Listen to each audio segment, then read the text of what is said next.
Hello, my name is Andy and I am the Village Idiot. I'm armed with a car and a GoPro and an unhealthy amount of time on my hands. I'm using that time to attempt to visit every civil parish in England. You're watching the East Lindsey series. This is the biggest district in Lincolnshire, containing 188 civil parishes. Without further ado, here's today's offering. Welcome back to East Lindsey again, people, and I'm beginning this episode on a bridge which is crossing a dead straight water channel. But that ain't no river, that is Stone Bridge Drain. And that is basically the western parish boundary in these parts. And the bridge I'm standing on is called Northlands Bridge, because this is Northlands, which is in the parish of Sibsey.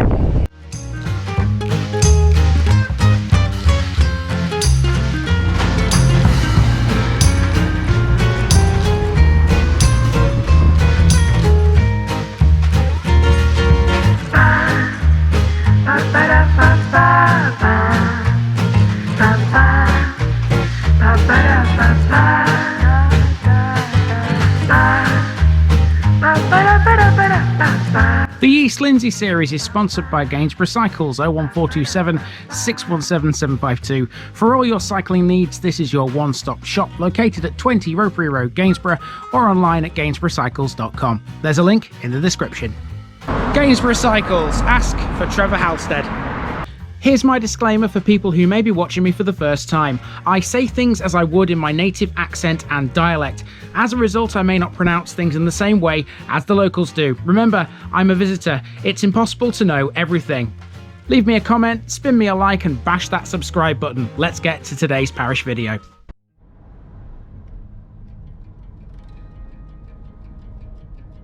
Sibsey, Sigebald's Island. This week in East Lindsey, we've come to one of the furthest flung reaches of the district, where it touches the Borough of Boston. We're in a place called Sibsey, situated at the junction between the A16 and the B1184.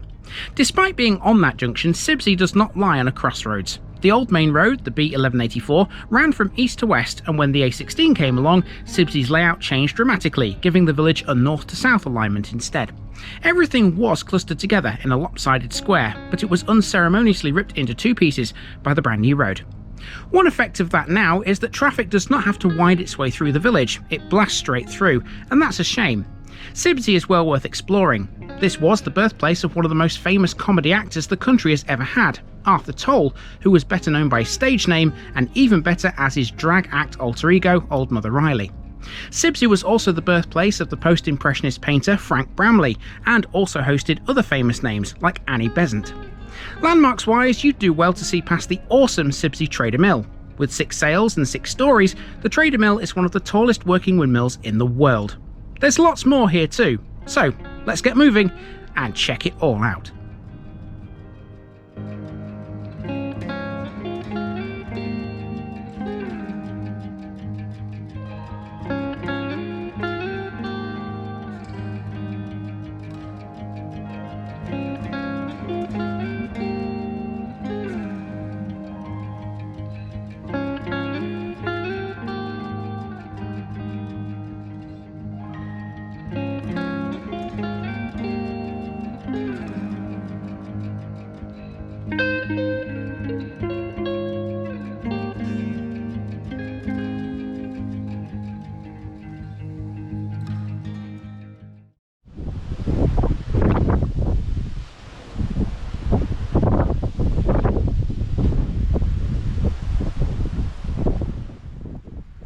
We begin on Northlands Bridge, about 2 miles north of Sibsey itself.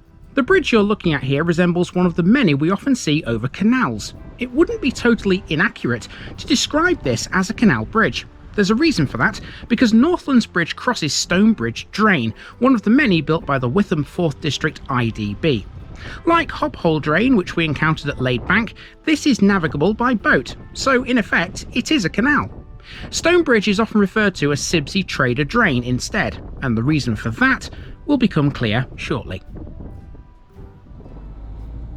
Let's drive over the bridge and through Sibsey Northlands now.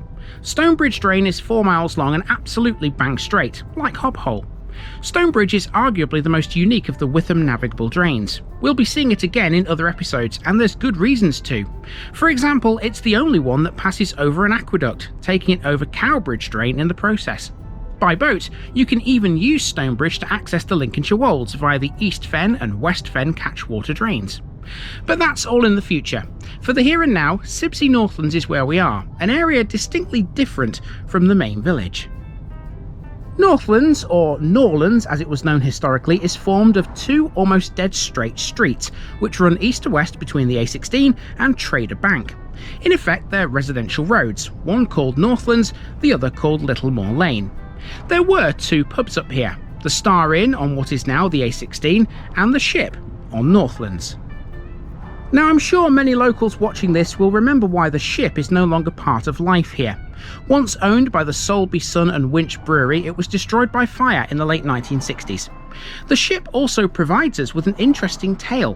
In 1859, two men named Henry Carey and William Pickett were drinking in the pub with William Stevenson. When Stevenson left the inn to walk home, Carey and Pickett followed him, killed him and robbed him. Legend has it they hit him so hard his skull caved in. Carey and Pickett were both arrested the following day. Their trial at Lincoln Castle lasted just over a day, and they were both found guilty and sentenced to death. Their executioner was William Marwood, the man who we spoke about at length in the Goolsby episode a short time ago. Their executions were the last two public hangings ever to take place at Lincoln Castle.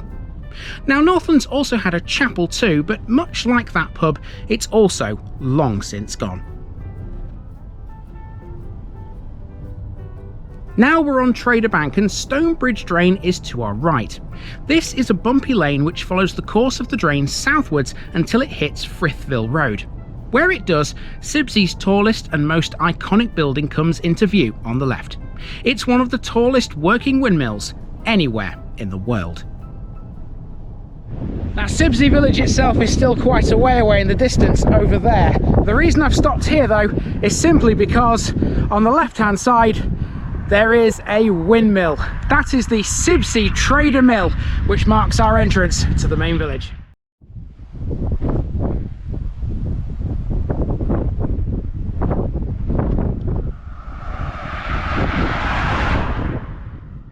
Sibsey Trader Mill is the best stone landmark in the village. Grade 1 listed and scheduled, this 6-storey windmill was built to replace an earlier post mill. It has 6 sails and was completed in 1877 by Sanderson and Son of Louth. In 1954 it ceased working under wind power and fell into disuse. It was restored to working order with engine-driven millstones in 1981, and today it's under the guardianship of English Heritage.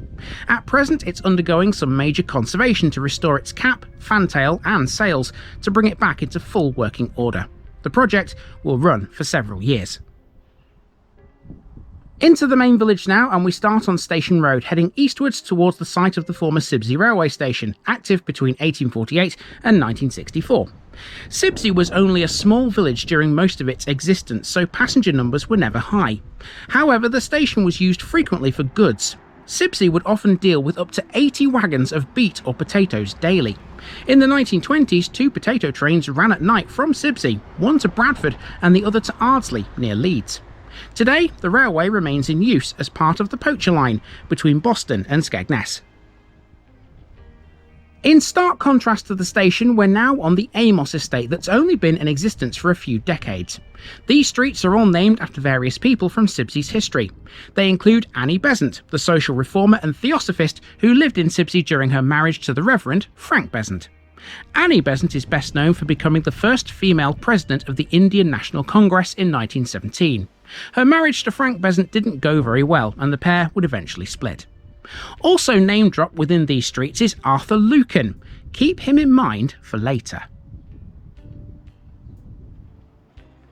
Aside from the sea of housing, the Amos estate features this reasonably sized playground and an adjoining football pitch, but Sibsey's main recreational facilities are over on the western side of the A16. We'll come to those in due course. These, I guess, are just handy for the residents of the eastern side. Using a handy little linkway, we're now on Vicarage Lane, which flanks the northern edge of the housing estate before running into the old main road.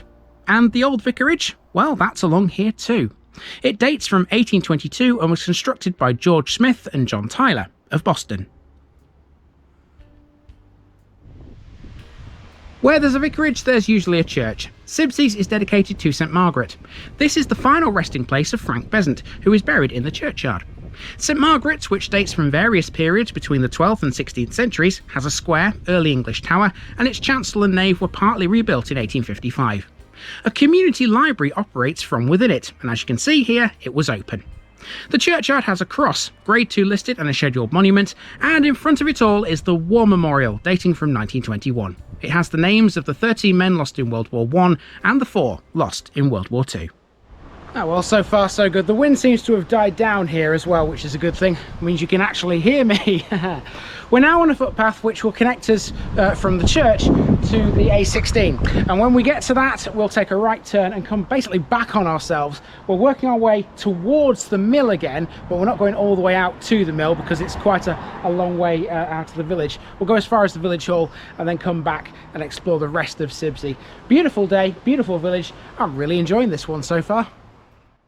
Up this little lane you'll pass a house with a blue plaque. In 1885 this house was the birthplace of a man called Arthur Towle, but he was better known as Arthur Lucan. He was a comedic actor who played the drag act Old Mother Riley on stage and screen from the late 1930s to the early 1950s. At the end of the lane we come to the A16, which splits Sibsey into two pieces nowadays. We're only on this briefly because we're about to turn right again into Little Port Lane. This was split in half when the A16 was built to replace the old main road. It's mainly housing, but there is at least one business. That would be the packaging company, Sharps. That's about all I can tell you about Little Port Lane, to be honest. Aside from being a handy shortcut, it's not a lot to write home about. Let's rejoin Old Main Road next. The presence of the modern A16 does little to aid the understanding of how Sibsey once grew. Before it came hurtling through the centre of the village, Sibsey was effectively a lopsided square shape, and Old Main Road used to join up with Frithville Road. With the A16 now firmly in place, this side is a dead end. It's now a turning circle with a bus stop that's served by the B4 between Boston and Spilsby. Next, the school. Although it's now maintained by Lincolnshire County Council, this primary school has had a long history as an independent, locally supported institution. Founded in 1733, the school spent a century in leased accommodation before being rebuilt in 1869 and then extended somewhat in 1996. The school isn't the only thing that's been subjected to building work here. At present, the village itself is expanding. Off the A16, these brand new houses are in the process of being added to Sibsey's housing stock. This is the Miller's Walk development, a collection of 2, 3, 4 and 5 bedroom homes. Next we come to a pub called the White Hart, which is likely more modern than it looks because it wasn't listed in any trade directories in the 19th century. Today it's a traditional English village pub with a cosy atmosphere and a warm and friendly welcome. A lot of people choose to stop here after day trips to Skegness. The passing trade also aids the existence of the shop too, which is literally right next door. This doubles as the post office too, but a post office of some kind has always been here on this corner for well over a century. There's a parish notice board on this corner too these days. Mark off Sibsey, everybody. Now we're heading along Frithville Road, which has greatly expanded since the early 1900s on both sides. If you follow this out of the village, you'll pass the windmill and then cross Trader Bank. We're only going as far though as the village hall, 3/4 of the way along its length. Sibsey Village Hall was built over 50 years ago for use by the community. It holds a regular arts and crafts fair and it's available for private hire. Aside from the pub and the church, this is the only communal venue in Sibsey and the residents see it as invaluable. It's run by a registered charity. Behind the hall we have the playing field. This was provided to the village thanks to a grant given by the National Playing Fields Association. All you have to do is look on the entrance gate and it will tell you that. Now that's as far west as we're going, so now it's time to head back. Along Frithville Road in the other direction is a telephone exchange. It came into service around 1982 when villages around Boston acquired phone numbers that start with 750. For all the telephone nerds, Sibsey Exchange replaced a former UAX, built in 1937. The acronym UAX stands for Unit Automatic Exchange. Now we're off down Chapel Lane. Before the A16 existed and cut Sibsey into two, Chapel Lane formed the street that ran parallel to Old Main Road on the other side of that lopsided square. It was effectively the back lane. In the early 1900s, in terms of property at least, Chapel Lane contained the second most in the village, with only Old Main Road having more. That's why a lot of these cottages are some of the oldest here. At the end of the lane is one of the grandest, the manor house. It's only partly visible through these trees, but it's early 19th century and Grade 2 listed. Okay, we are nearly there. We've nearly completed the circuit of Sibsey. Really, all that's left to do from this point is to head down Station Road and back to the estate where we started, near the railway station, the old railway station. What a wonderful village. Beautiful day, like I said earlier, and I'm thoroughly enjoying my time here in this part of East Lindsey. The trouble is, this weather isn't going to hold out for much longer, because I know tomorrow it's going to rain. You will have already seen a couple of episodes, potentially, of what happened weather-wise the day after today in the Boston series. So yeah, you'll know before me if I'm going to get drenched or not. Let's see. Erected in 2001, here's the village sign on a small patch of grass fronting Station Road. It shows Stonebridge Drain, the Trader Mill, and for some reason, one of those square bus stops. Our last landmark is the Bowls Club on the corner of Old Main Road. Bowls has been played on this immaculate looking green for years. Sibsey have several teams competing in the Boston and District League and various cup competitions too. A day like today is usually ideal weather for a game of bowls. All that remains is to wander down Station Road, but we've got a little bit more driving to do before we leave. Heading for Boston along the A16 means passing through the hamlet of High Ferry, where the railway line pings across the road via a level crossing. Now, quite why this is called High Ferry is a little mysterious.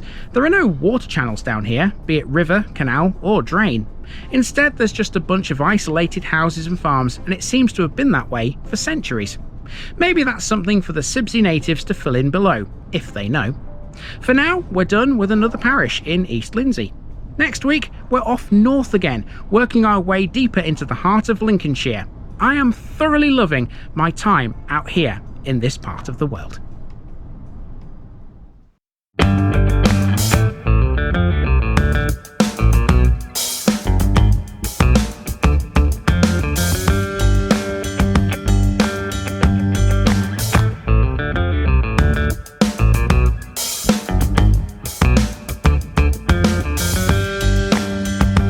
Thanks for watching this video, folks. Don't forget to like this episode if you haven't already. It really makes a difference with YouTube. If you're new here, subscribe to the channel for more videos like this, and give us a share too if you've got friends who'd like it. You can find all the links to my social media accounts below, as well as my Buy Me a Coffee page where you can donate to the channel. Also, if you've enjoyed this episode, have a look at some more videos in this series. Until next time, I've been Andy, also known as the Village Idiot, and I'm out.